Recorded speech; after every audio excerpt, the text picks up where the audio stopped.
Ya, selamat siang Bapak Ibu guru sekalian.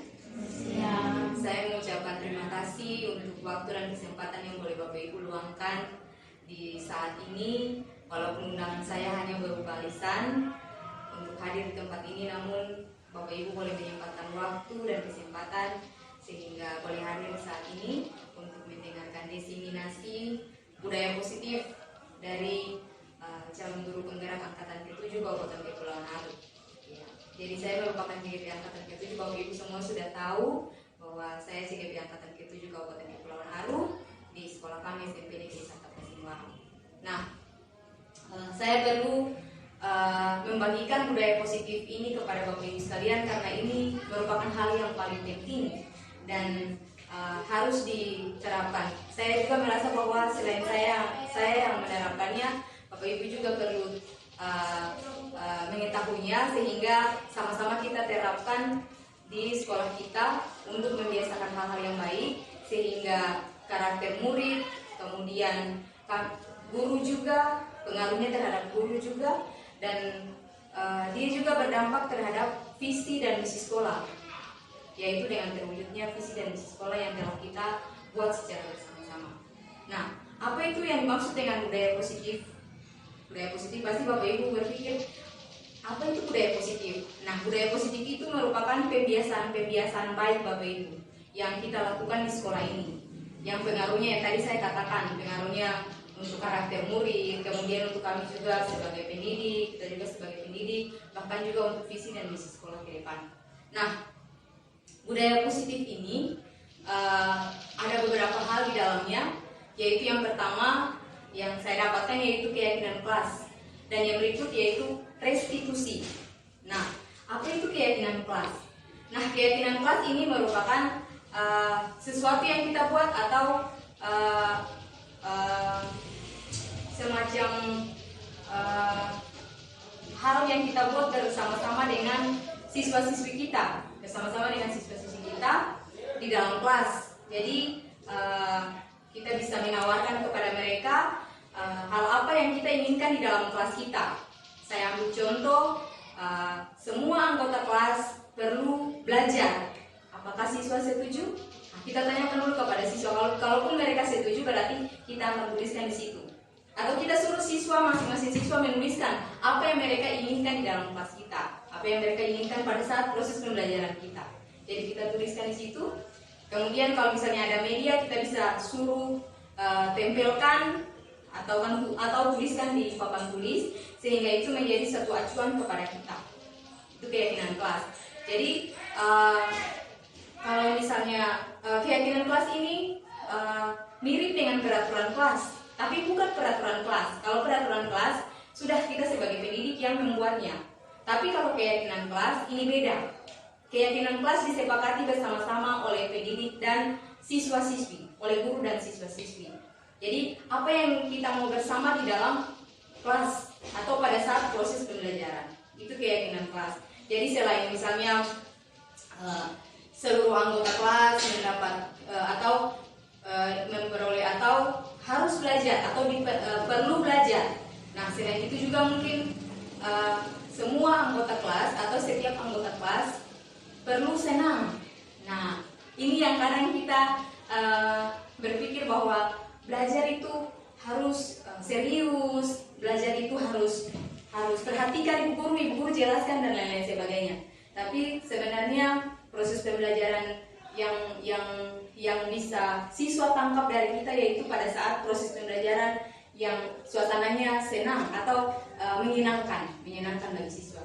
Jadi kalau bisa salah satu poin dari keyakinan kelas itu kalaupun tidak disebutkan oleh siswa-siswi, kita bisa menawarkan kepada mereka bahwa bisakah salah satu poin dari keyakinan kelas itu siswa perlu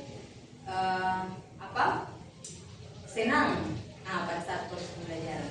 Otomatis kita semua di dalam kelas termasuk guru dan juga siswa-siswi harus menciptakan suasana yang menyenangkan.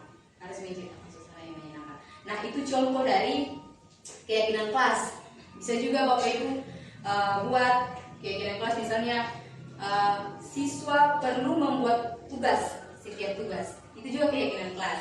Nah, saya tadi sudah bilang bahwa hampir mirip dengan peraturan kelas, tapi bukan peraturan kelas. Keyakinan kelas beda Bapak Ibu. Nah, itu budaya keyakinan kelas ini merupakan salah satu cara untuk menerapkan budaya positif atau membiasakan budaya positif di lingkungan sekolah kita, sehingga yang dikatakan merdeka belajar itu bisa tercapai di sekolah kita atau pada saat proses pembelajaran. Jadi bisa terciptanya profil pelajar Pancasila yang di dalamnya ada beberapa poin, misalnya kebinekaan global, kemudian ada lagi Bapak Ibu yang tahu kebinekaan global, kemudian bernalar kritis, kreatif, mandiri. Nah, itu bisa termuat di dalam itu. Apa yang kita lakukan yang merupakan budaya positif itu bisa tercipta atau terwujud di dalam sekolah. Kemudian tadi saya katakan bahwa selain keyakinan kelas ada juga yang namanya restitusi.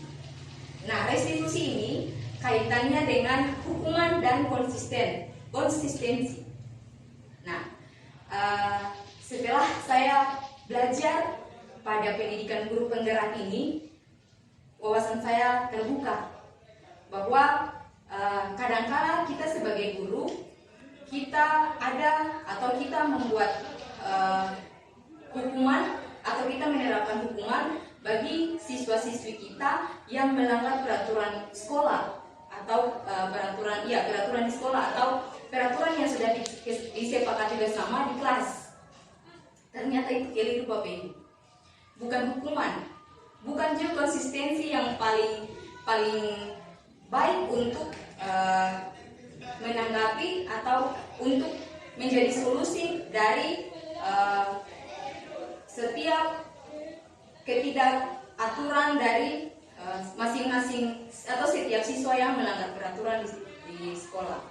Nah, tadi saya bilang bahwa tadi sudah disebutkan bahwa keyakinan kelas. Nah, kenapa kita harus buat keyakinan kelas? Karena keyakinan kelas ini akan menjadi acuan bagi kita apabila nanti siswa melanggar dari apa yang sudah kita sepakati bersama di dalam keyakinan kelas. Jadi kalau misalnya siswa melanggar, berarti solusinya adalah kita membuat restitusi. Kalau hukuman tadi tidak bisa lagi Bapak Ibu untuk sekarang ini. Kemudian konsistensi itu juga saya rasa tidak atau belum baik untuk dijadikan sebagai solusi dalam memecahkan sebuah persoalan terkait dengan siswa yang melanggar aturan sekolah atau melanggar keyakinan kelas yang sudah kita sepakati bersama. Nah, kemudian apa sih itu restitusi? Nah, setelah saya belajar di sini, ternyata restitusi itu adalah sebuah solusi yang dimana kita ambil supaya siswa itu dia bisa memecahkan masalahnya sendiri. Jadi dia bisa memecahkan dia punya masalah sendiri, kita tuntun dia sehingga dia bisa menemukan kesalahan yang dia buat, kemudian dia bisa berpikir bahwa apa yang harus saya lakukan untuk memperbaiki kesalahan yang sudah dia buat. Itu namanya restitusi Bapak Ibu, seperti itu. Kemudian di dalam restitusi itu yang saya pelajari di sana ada beberapa hal di dalamnya, yaitu setiap kita membuat atau melaksanakan restitusi, kita harus memvalidasi tindakan sampai kepada kita membuat siswa itu dia bisa mengatakan bahwa saya melanggar keyakinan kelas ini. Seperti itu Bapak Ibu. Kemudian restitusi ini paling baik Bapak Ibu. Jadi saya ambil contoh Bapak Ibu. Kebanyakan sekolah kita ini, kebanyakan siswa-siswinya terkadang tidak menggunakan sepatu pada saat datang ke sekolah. Nah, saya bisa ambil contoh ini sebagai untuk menjadi acuan supaya Bapak Ibu bisa lebih mengetahui atau lebih memahami bahwa restitusi itu seperti apa. Nah, pada saat anak itu dia tidak menggunakan sepatu, dia datang di sekolah, kebanyakan dari kita dia bilang, kenapa kamu tidak pakai sepatu? Lalu dia mengutamakan dia punya alasan. Oh sudah, kalau begitu angkat sampah yang di sana. itu berarti ini bukan restitusi ya Bapak Ibu, ini sudah termasuk di dalam hukuman karena tidak mungkin dia tidak menggunakan sepatu, tapi kita buat kita memberikan dia melaksanakan atau dia mengerjakan untuk memungut sampah tadi. Jadi kita bisa panggil dia, kemudian bincangkan secara baik-baik, tanyakan kepada dia, kamu tahu kenapa sampai ibu guru atau bapak guru panggil kamu ke sini? Pasti dia akan menyadari, dari pertanyaan itu dia pasti menyadari, ya ibu, saya tidak menggunakan sepatu. Terus tanya lagi, kenapa kamu tidak menggunakan sepatu? Dia pasti akan memberikan alasan. Nah, dari alasan itu kita bisa memberikan motivasi, kita bisa memberikan pencerahan kepada dia. Setelah itu, setelah memberikan pencerahan, kita tanya lagi untuk dia, kira-kira apa yang harus kamu lakukan? Kamu tahu tidak peraturan di sekolah ini untuk tidak menggunakan sepatu? Dia pasti akan menjawab. Kalau dia sudah menjawab, kita tanya lagi, lalu kira-kira apa yang harus kamu lakukan untuk memperbaiki kesalahan kamu? Kalau misalnya dia mengatakan bahwa mulai hari ini Pak, saya tidak akan mengulangi kesalahan yang sama, itu berarti sudah ada kesadaran diri dari si anak itu, karena kita bisa menuntun dia sehingga dia bisa menemukan cara untuk memperbaiki kesalahan yang tadi. Nah, ini yang namanya restitusi. Jadi kesalahan yang dibuat anak harus setimpal dengan apa yang kita berikan kepada mereka. Jangan sampai dia menumpahkan, misalnya menumpahkan air, atau dia tanpa sengaja membasahi meja temannya, lalu kita pukul dia, atau kita suruh dia untuk cuci WC atau cuci kamar mandi dan sebagainya. Itu keliru Bapak Ibu. Kalau dia menumpahkan air, suruh dia untuk membersihkannya. Itu solusi yang tepat. Itu juga merupakan langkah dari restitusi, sehingga dia bisa sadar bahwa oh iya, saya tadi membuat kesalahan ini, berarti saya harus bertanggung jawab untuk memperbaiki kesalahan yang sudah saya buat. Seperti itu restitusi Bapak Ibu.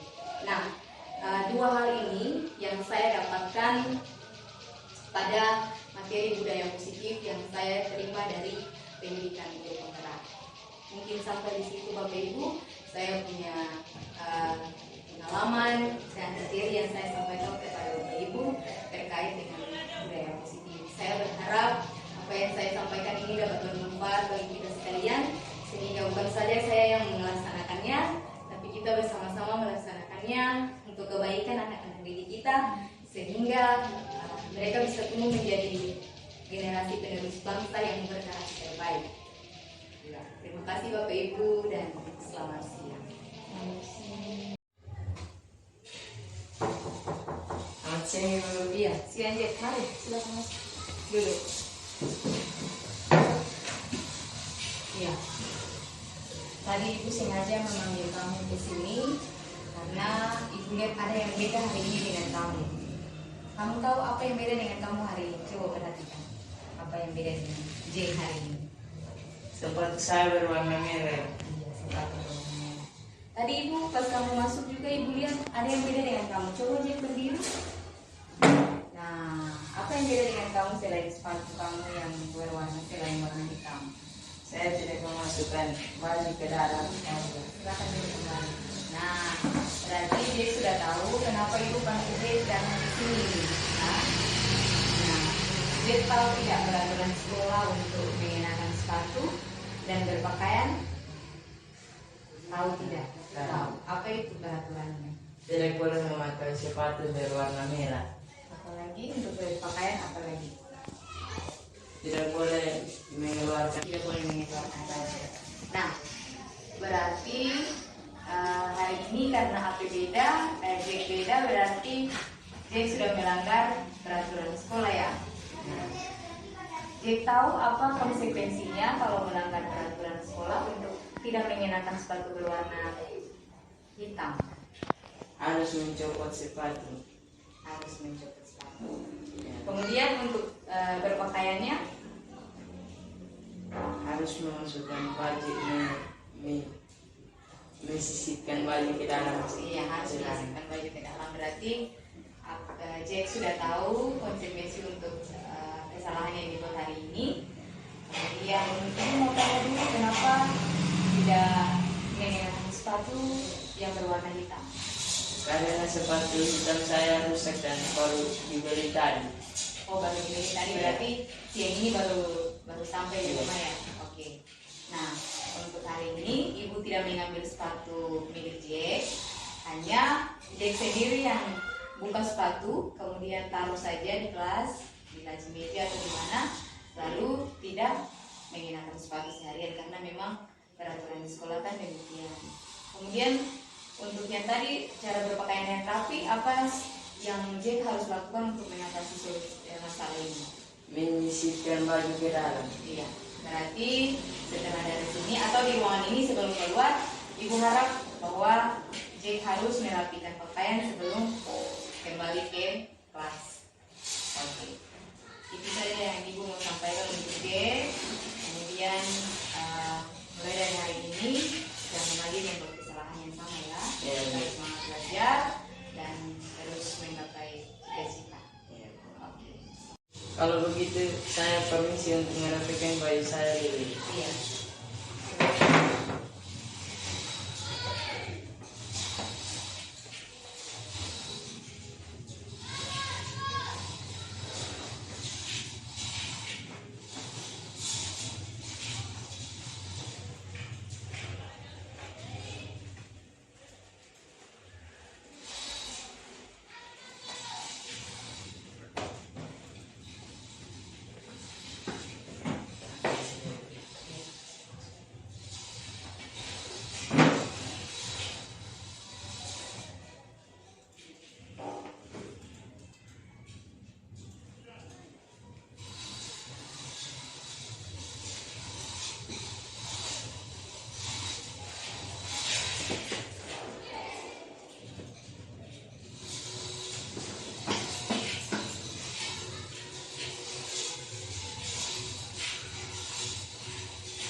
Iya. Dan kami jangan begitu lagi ya, Jack. Iya.